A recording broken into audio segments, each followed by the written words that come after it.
Namatay sa pamamaril ang isang motorcycle rider na humabol sa isa pang rider sa Quezon City. Nagmagandang loob lang daw ang biktima na humabol sa suspect na may tinatakasan umanong violation. Nasa frontline ng balitang yan, si Hannibal Talete. Pinagpapasa Diyos ko po ang lahat. Wala po akong ginawa kundi manalangin lang sa pinagdadaanan namin.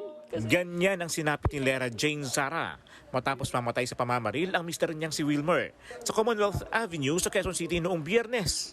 Kwento ni Lera, sinundo siya ng kanyang asawa mula sa trabaho.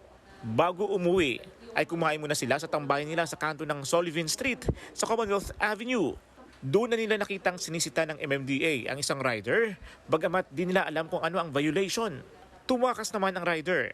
Nagmalasakit si Wilmer at hinabol ang rider.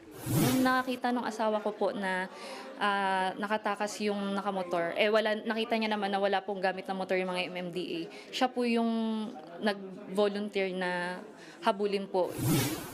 Sa gitna ng paghabol, doon na pinagbabaril ng rider si Wilmer. Sa kuwang ito ng CCTV, maaninag pang natumba ang motorsiklo ni Wilmer matapos siyang pagbabarilin. Nasawi siya sa tama ng bala sa ulo. Naulilan niya ang kanyang misis at dalawang anak. Panawagan ni Lera sa suspect. Sana kusa ka na lang sumuko kasi sobrang hirap sa amin na nagluluksa kami dahil sa ginawa mo. Tapos ikaw, hindi ko alam, nakakatulog ka pa ng mahimbing.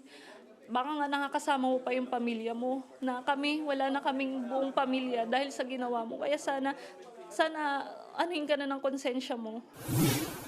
Tinutugis na ng mga pulis ang namaril na rider. Patuloy pa rin po ang ating masusing pag-iimbestiga sa mga CCTV footage na magiging basihan natin.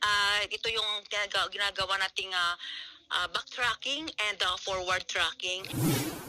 Nagbabalita mula sa frontline, Hannibal Talete, News 5.